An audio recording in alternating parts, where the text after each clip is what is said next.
Ce qui s'est passé hier au Niger, il faut qu'on informe le peuple. Pour que le peuple sache ce qui s'est passé réellement au Niger hier. Mais avant que je vous dise ce qui s'est passé, écoutons ensemble cette vidéo-là d'abord. Et puis je reviens. Un petit imbécile comme le président, Tiani un salopard, un enfoiré. Toi, tu allais t'asseoir là-bas, Tiani un petit voleur. Tu prends 100 francs dans la main des élèves. Toi, tu as venu dire non, le ministre de l'Intérieur du Bénin est allé payer plus de 1000 drones. En fait, ça va, il n'est qu'à nous expliquer pourquoi. Il va expliquer ça à ta maman, Tiani. C'est ta maman sorcière qui va l'expliquer ça. Il a quel compte à te rendre? Ok.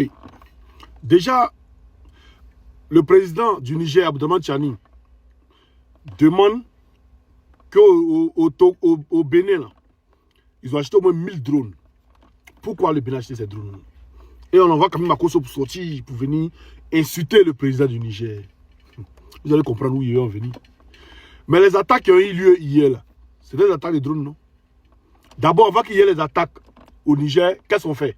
Ils envoient quelques éléments, aller au Burkina Faso, à la frontière du Burkina, aller enlever un drapeau pour mettre le drapeau de la Côte d'Ivoire, pour que les gens se concentrent dessus.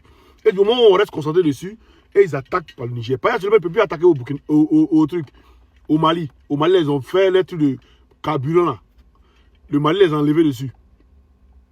Donc là-bas, ils ne peuvent pas attaquer. Au Burkina aussi, là, Damimba a été pris, donc ils ne peuvent pas attaquer. Où ils peuvent attaquer maintenant? Au Niger. Voilà. Et qu'est-ce qu'ils ont fait? Ils ont envoyé Makosso d'abord venir distraire le peuple. Venir dire non, le Bénin a acheté des drones là. C'est pour le Bénin, c'est pour le pays s'organise. Le Bénin s'organise pour acheter des drones. Pour pouvoir attaquer ceux qui ont voulu faire le coup d'État. Mais au Bénin, il n'y a pas eu coup d'État.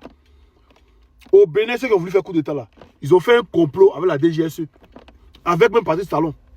Pour pouvoir faire rentrer comment on fait coup d'État matin en même temps, une heure après en même temps, la force en attente de la CEDEAO est déjà au Niger. Et déjà au truc, au Bénin. Bizarre. Et même, celui qui a fait le coup d'État, il a parlé. Donc voilà, voici un peu le truc. Donc l'attaque vient d'où? L'attaque vient du Bénin. Et ces drones-là ont servi à faire ces attaques-là. Donc, peuple du Niger, soyez prêts, soyez forts. Peuple de l'AIS, soyez prêts, soyez forts. Car l'hiver noir, là, on rentre dedans maintenant. On rentre dans les turbulences de l'hiver noir. Prenez un dans tout le groupe. On est ensemble. Et puis on se dit tout à l'heure. Les Maliens disent en 25 minutes, si la Côte d'Ivoire s'amuser, si Ouattara s'amuser, en 25 minutes, ils prennent la Côte d'Ivoire. C'est pas débat. Donc, les Rubina qui parlent, et puis ça là, je suis d'accord, oui.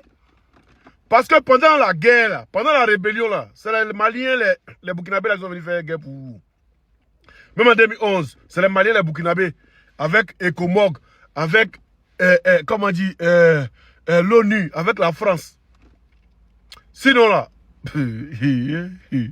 Fabien, le coup de la vidéo, je reviens tout à l'heure. Ah, c'est pas moi qui parle, c'est pas aussi moi, ne venez pas me citer. S'il vous plaît, les Rubina. Il y a une courbe de 900 km. À calculer. À 25 minutes déjà, on est en Côte d'Ivoire. L'armée malienne aujourd'hui peut prendre la Côte d'Ivoire en moins de 25 minutes. Attends, attends. Sur 25 minutes, vitesse ascensionnelle de 1800 km à l'heure. Même si c'est l'armée du Burkina, ils prennent Côte d'Ivoire en 25 minutes. Burkina, ils vont prendre ça même en 10 minutes. Si c'est l'armée du Niger, ils prennent ça à 15 minutes. Voilà. Il n'y a aucune armée de l'Afrique de l'Ouest que les rebelles de Dramana peuvent battre. Ce n'est pas pour compter si la France ou bien l'ONU ou bien truc. Parce qu'on a vu ça dans le passé, oui, oui. On a vu ça dans le passé. Ces gens-là, ils comptent. Vous voyez un Malien qui vous lance des défi. Il veut s'amuser. Et puis il dit, ça va arriver. Ça va arriver. Ils savent que le moment est arrivé. Ça va arriver. Les Ribinous. Est-ce que... Bon, on parle plus trop, hein. Et puis ceux qui disent non, t'es pas fatigué. Les Ribinous, chaque fois dans mes commentaires, t'es pas fatigué là. Tu t'es pas pour Gbagbo, t'es pas fatigué. Qui vous dit que moi je bats pour Gbagbo? C'est Gbagbo Laurent qui se bat pour moi. Moi je ne bats pas pour Gbagbo. Hein. Je l'aide à se battre pour moi. Sinon, je ne bats pas pour lui. Si Gbagbo va dire, mon fils, je suis fatigué là.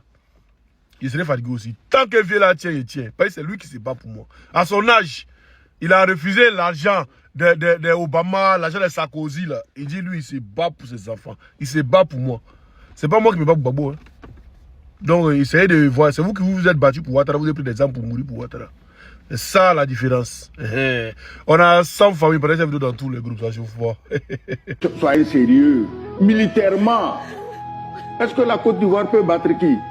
Le Burkina seul, elle ne peut pas. Le Mali seul, elle ne peut pas. Le Niger, n'en parlons pas. Il voulait envoyer 600 gars pour faire la guerre au Niger.